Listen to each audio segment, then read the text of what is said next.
नमस्कार, जी न्यूज़ पर आपके साथ मैं अदिति त्यागी। हमारा स्पेशल किसका बंगाल में। तो पश्चिम बंगाल में आप जानते ही हैं पहले फेज की वोटिंग हो चुकी है और अब सबकी निगाहें 1 अप्रैल पर जब दूसरे चरण की वोटिंग होगी। लेकिन चुनावी हिंसा का दौर जारी। बंगाल चुनाव में अब केमिकल अटैक हुआ है। बीजेपी उम्मीदवार लोकेट चैटर्जी को जहरीला रंग लगाया गया, ये वो आरोप लगा रही है, जिसके बाद बीजेपी अब टीएमसी पर केमिकल अटैक करवाने का आरोप लगा रही है। ঘুরছিলাম, দেখা করছিলাম, রং মাখানোটাকে তো মেয়েরা তো দিচ্ছিল, কিন্তু লোকগুলো জোর করে আমাকে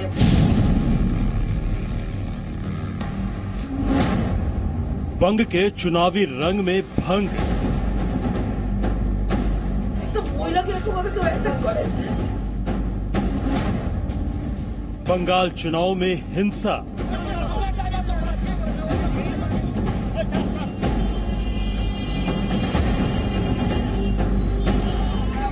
पश्चिम बंगाल के बीजेपी सांसद और चुचुरा विधानसभा सीट से बीजेपी उम्मीदवार लोकेट चैटर्जी पर जहरीला रंग फेंका गया। लोकेट चैटर्जी कल शाम कोलकाता के रविंद्र नगर कालीतला मैदान पर बसंत उत्सव के कार्यक्रम में शामिल होने पहुंची, जहां कुछ लोगों ने उन पर रंग फेंका।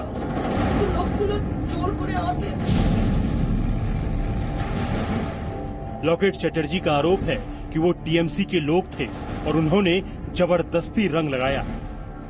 প্রচুর ভিড় ছিল, গান হচ্ছিল, তো আমি চোখে হাত দিই, তারপর হঠাৎ করে ধাক্কাই যে খেয়ে মারলো। তখন দেখি পুরো 3-4টে লোক একদম মানে তৃণমূলের ব্যাচ পড়েছিল, পেছন দিকে ছিল এবং 3-4টে লোক মানে ইচ্ছাকৃতভাবে মানে তারাই ছুড়ে মেরেছে এবং তখন আমি সঙ্গে সঙ্গে পেছন দিকে এবং অসভ্য ভাষায় গালি দিচ্ছিল। हमले में लोकेट चैटर्जी के चेहरे और आंख के कुछ हिस्से जख्मी हुए हैं। बीजेपी ने कहा है कि घृणा, हिंसा और उत्पीड़न का ये खेला जल्द ही समाप्त होगा। हार के डर से परेशान लोग अब महिलाओं को डरा रहे हैं। यहाँ के पुलिस जो उनके इशारे पर काम करती है, आज नहीं करे, उनको भी पता चल गया परिवर्तन हो रहा है, इसे उनको टारगेट किया जा रहा है। ऐसा यहाँ तक कि सेंट्रल फोर्स को भी किया जा रहा है प्रेशर में लाने के लिए। कोई आज प्रेशर में नहीं है, आज ममता बनर्जी और टीएमसी प्रेशर में, इसलिए इस प्रकार हरकत कर रहे हैं। बंगाल में पहले चरण के मतदान के दौरान कई जगहों से हिंसा की खबरें आई। नंदीग्राम से बीजेपी के उम्मीदवार शुभेंदु अधिकारी के भाई सोमेंदु अधिकारी की गाड़ी पर हमला हुआ, जिसके बाद सोमेंदु अधिकारी ने टीएमसी पर बूथ अधिकारियों को प्रभावित करने का आरोप लगाया। वहीं बंगाल के पूर्वी मिदनापुर में बीजेपी और टीएमसी कार्यकर्ताओं के बीच झड़प हुई और बीच बचाव करने पहुंची पुलिस से भी टीएमसी कार्यकर्ता भिड़ गए। पश्चिम बंगाल में टीएमसी 10 साल से सत्ता में है, लेकिन इस चुनाव में बीजेपी और टीएमसी की सीधी टक्कर है। पहले चरण की वोटिंग हो चुकी है और चुनाव में हिंसा का खेल जारी है। सीएम ममता बनर्जी चुनाव जंग में जीत के लिए पहले ही आक्रामक है।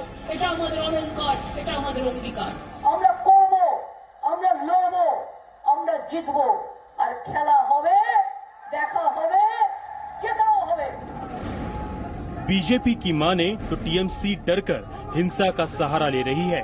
वहीं टीएमसी का आरोप है कि बीजेपी चुनाव का माहौल बिगाड़ रही है। अब देखना ये होगा कि ये हिंसा कब थमती है और जनता किसको चुनती है। तो बंगाल की लड़ाई में हम ये देख रहे हैं कि टीएमसी को अपनी सीट बचाने की परवाह है, वहीं बीजेपी की कोशिश है कि बंगाल की सत्ता वो हासिल करे और दोनों तरफ से एक दूसरे को बराबर की टक्कर भी दी जा रही है और खींचतान भी देखने को मिल रही है। इस सब का केंद्र एक वो सीट है जो इस समय पश्चिम बंगाल की राजनीतिक धुरी बन चुकी है। कौन सी है वो सीट, देखिए इस रिपोर्ट।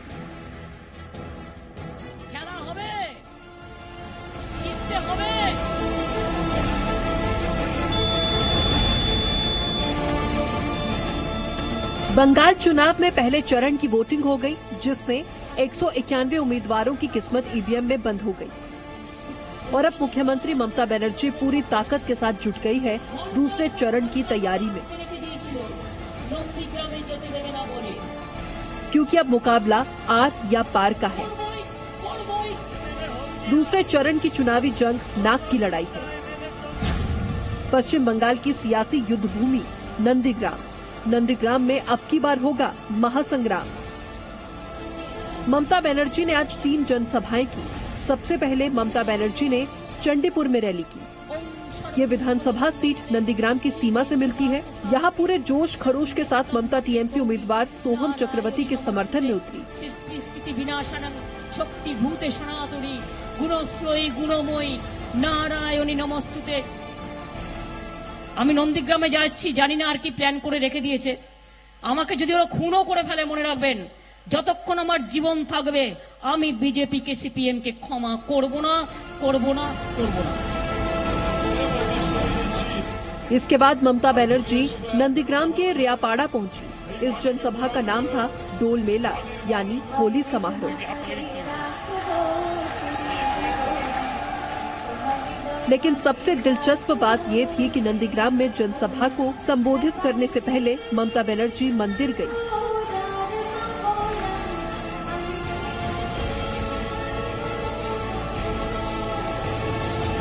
10 मार्च को मुख्यमंत्री ममता बनर्जी को नंदीग्राम के बेरुलिया बाजार में चोट लगती है और उसके बाद आज फिर एक बार चोट लगने के बाद पहली बार नंदीग्राम पहुंचती है और लगातार 1 तारीख तक जब नंदीग्राम में चुनाव होने हैं तब तक वो यहाँ पे चुनाव प्रचार करेंगे। लेकिन इस बार वो नंदीग्राम के लोगों का मन जीतने के लिए एक राजनीतिक कार्यक्रम नहीं लेकिन एक सांस्कृतिक कार्यक्रम के जरिए जो है दिल जीतना चाहती है। हम आपको दिखाते हैं क्योंकि आज बंगाल में डोल उत्सव मनाया जाता है यानी कि होली का पर्व मनाया जाता है। वहीं नंदीग्राम पहुंची है ममता बनर्जी। मंदिर में दर्शन के बाद ममता बनर्जी ने नंदीग्राम की जनता को संबोधित किया। इसके बाद ममता बनर्जी का टारगेट था वो जगह जहां 10 मार्च को उन्हें चुनाव प्रचार के दौरान चोट लगी थी, नंदीग्राम का बिरुलिया बाजार। आखिरी बार जब ममता यहां आई तो उनके पैर में गहरी चोट आई, जिसके बाद से अब तक ममता बनर्जी व्हील चेयर पर ही चुनावी रैलियां कर रही है। दूसरे चरण में 30 सीटों पर चुनाव होगा, जिसमें से एक है नंदीग्राम। नंदीग्राम में एक तरफ मुख्यमंत्री ममता बनर्जी है तो दूसरी तरफ बीजेपी के शुवेंदु अधिकारी।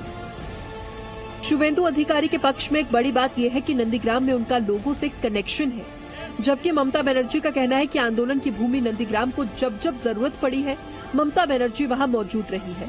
नंदीग्राम उनके लिए लकी सीट है, इसीलिए वो नंदीग्राम से ही चुनाव लड़ेंगे। लेकिन ममता बनर्जी के नंदीग्राम पहुंचने के पीछे बड़ी रणनीति भी है।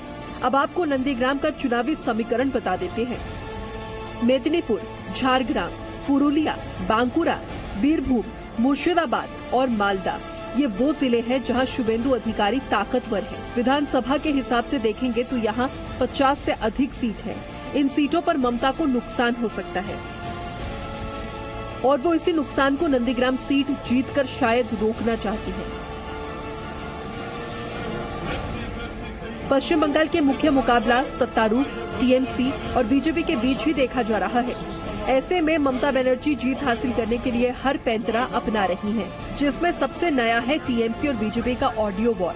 बीजेपी के ऑडियो टेप जारी करने के बाद टीएमसी ने भी पलटवार करते हुए एक ऑडियो क्लिप जारी किया और दावा किया कि इस क्लिप में बीजेपी नेता मुकुल रॉय समेत दूसरे नेता चुनाव आयोग को प्रभावित करने की बात कर रही हैं। ইসি আসছে কবে? পরশু 21 আমাদের ডাকবে 21 তাই তো? 20 হ্যাঁ 21 তাহলে 21-এ আমাকে আমি যাব, ঠিক আছে? খুব ভালো, খুব ভালো, এটা তোমাকে আমি জানিয়ে রাখলাম, ঠিক আছে? খুব ভালো, খুব ভালো। 21-এ যাব। তুমি এমনি পয়েন্ট যা তোমরা করছো করো, ঠিক আছে? दरअसल ये टीएमसी का पलटवार था। इससे पहले बीजेपी ने एक ऑडियो टेप जारी करके दावा किया कि ममता बनर्जी और नंदीग्राम के बीजेपी जिला उपाध्यक्ष प्रलय पॉल के बीच बातचीत हुई है। इस ऑडियो टेप में दीदी प्रलय पॉल से नंदीग्राम में उनकी नैया पार लगाने के लिए मिन्नतें कर रही हैं। আমি জানি, আমি সব জানি, আমি পরে শুনেছি। আমি তো আগে এত ডিটেলসে খবর নিতাম না, কিন্তু এখন যেহেতু আমি গেছি তাই আমি সবার খবর রাখছি বলেই খবর নিচ্ছি। আর দিদি এখন আপনি যাই মনে করুন না কেন বেরিয়ে এসেছি দল থেকে, আর দলের সঙ্গে যে দলটা করি কোনো দলের সঙ্গে আমি বিশ্বাসঘাতকতা করতে পারবো না। बीजेपी ममता बनर्जी को यहाँ 50,000 से ज्यादा वोटों से हराने का दावा कर चुकी है और इसी के साथ नंदीग्राम पश्चिम बंगाल के चुनाव की सबसे दिलचस्प सीट बन गई है। दीदी बीजेपी के भगवा वोट बैंक को हथियाने की कोशिश कर रही है या बीजेपी टीएमसी के आगे कमजोर पड़ रही है? किसके दावे में कितनी सच्चाई है, ये समय बताएगा जब बंगाल के चुनावी खेला का परिणाम आएगा। नंदीग्राम से पूजा मेहता के साथ ब्यूरो रिपोर्ट, जी मीडिया। किसका बंगाल में आपको ये भी बता दें कि आज दिल्ली में गृह मंत्री अमित शाह द्वारा एक प्रेस कॉन्फ्रेंस की गई। उन्होंने बंगाल चुनाव के पहले चरण में अपना आकलन प्रेस के सामने रखा। तो वहीं कोलकाता में टीएमसी ने भी प्रेस कॉन्फ्रेंस कर बीजेपी और गृह मंत्री के दावे पर सवाल खड़े कर दिए और उसे स्टंट करार दिया।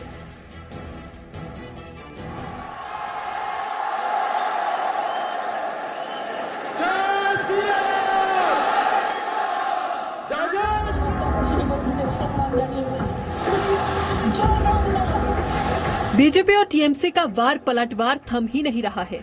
जहां ममता अकेली टीएमसी का बड़ा चेहरा है, तो वहीं बीजेपी के सभी बड़े नेता बंगाल में चुनावी प्रचार कर चुके हैं। लेकिन पहले चरण के चुनाव के बाद भी यहां कुछ बदला नहीं है। आरोप प्रत्यारोप तो है ही, साथ में दावे पर दावे भी लगातार किए जा रही हैं। गृह मंत्री अमित शाह ने आज दिल्ली में प्रेस कॉन्फ्रेंस की और कल 2 राज्यों में हुए पहले चरण के मतदान की रिपोर्ट को इस दावे के साथ पेश किया। जी न्यूज के सवाल पर अमित शाह ने कहा, मैं मानता हूं कि प्रथम चरण में 26 सीटों से जो शुरुआत हुई है, हमारे लक्ष्य 200 पार को सिद्ध करने में हमें बड़ी सरलता रहेगी। इसी तरह से चुनाव आगे बढ़ता रहा, भारतीय जनता पार्टी 200 से ज्यादा सीटों के साथ बंगाल में सरकार बनाएगी, इसका मुझे विश्वास है।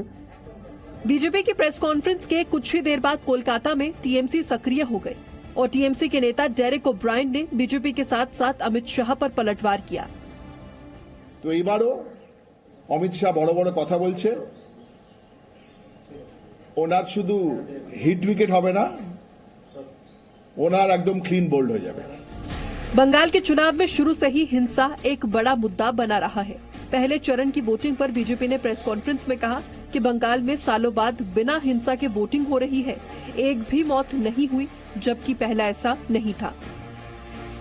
आप सभी लोग भी जानते हैं, विगत कई सालों से बंगाल के अंदर चुनाव में हिंसा आम हो गई थी। ये पहला चुनाव सालों के बाद हो रहा है जहां एक भी व्यक्ति के मरे बगैर, एक भी बम फटे बगैर, एक भी गोली चले बगैर बंगाल का चुनाव हो रहा है। मैं मानता हूं ये बहुत शुभ संकेत है। महिलाओं का भी मैं विशेष आभार प्रकट करना चाहता हूं, क्योंकि महिलाओं ने बढ़ चढ़कर भारतीय जनता पार्टी के पक्ष में मतदान किया है। उधर दिल्ली में अमित शाह ने बगैर हिंसा के चुनाव की बात कही और महिलाओं को विशेष धन्यवाद किया। तो टीएमसी ने इसे माइंड गेम बता दिया और कहा कि ये गुजरात जिमखाना में चलेगा, बंगाल में नहीं। ये सब बांग्ला में हम लोग बोलता है ना, ढोपबाज, गुलबाज, ये सब चलता रहता है। आप इसके आगे 5 साल से देख लीजिए, अमित शाह जी का जो प्रिडिक्शन होता है, जो अनुमान होता है इलेक्शन के लिए, क्या बोलता है उन्हें और क्या होता है। दिल्ली में क्या बोला, अभी जो बीजेपी जो कार्यकर्ता यहाँ है, उनका भी मोराल एकदम डाउन हो गया, मेंटल स्ट्रेंथ डाउन हो गया। उनको चंगा करने के लिए ये सब वहां अमित शाह जी बोल रहा है। ठीक है, ये सब माइंड गेम्स, बड़े बड़े बात के ऊपर तो कोई जीएसटी नहीं लगता है, बोलो। अब टीएमसी और बीजेपी का टारगेट दूसरा चरण है और उसमें भी बंगाल की सबसे रार तकरार वाली सीट नंदीग्राम, जिस पर आज भी अमित शाह बोलने से नहीं चुके। नथिंग स्पेशल, नंदीग्राम हमारे लिए एक सीट है। मैं नंदीग्राम के मतदाताओं को इतना ही कहना चाहता हूं कि बंगाल के अंदर परिवर्तन अगर करना है तो बंगाल की 200 सीटों ने परिवर्तन करना पड़ेगा। नंदीग्राम अकेला ही कर दे तो बंगाल के अंदर अपने आप परिवर्तन हो जाएगा। तो मेरी बंगाल के नंदीग्राम कॉन्स्टिट्यूएंसी के मतदाताओं को अपील है कि परिवर्तन तो आपके ही हाथ में, आप अकेले ही कर दीजिए, परिवर्तन हो जाएगा। जबकि टीएमसी ने इस पर भी बीजेपी को घेरते हुए कहा कि नंदीग्राम सिर्फ एक सीट नहीं है। बंगाल चुनाव में बीजेपी शुरुआत से ही परिवर्तन की बात कर रही है, तो वहीं टीएमसी बीजेपी के दावों को खारिज कर रही है। अब देखना यह है कि बंगाल की जनता अपने वोट से किसकी विजय गाथा लिखती है। ब्यूरो रिपोर्ट, जी मीडिया। तो इंटरेस्टिंग है, बीजेपी का दावा जिस पर टीएमसी का पलटवार, लेकिन बड़ा सवाल जनता किस पर करेगी है। तो इस सवाल का जवाब आपको 2 मई को मिलेगा। स्पेशल ब्रॉडकास्ट तब भी जी न्यूज आपके लिए लेकर आएगा और हर अपडेट जी न्यूज पश्चिम बंगाल चुनाव से जुड़ा हुआ, आप तक आगे भी इसी तरह पहुंचाता रहे। कुछ और खबरें थोड़ी देर में। Presenting V News app available on Google Play and App Store. Download it now.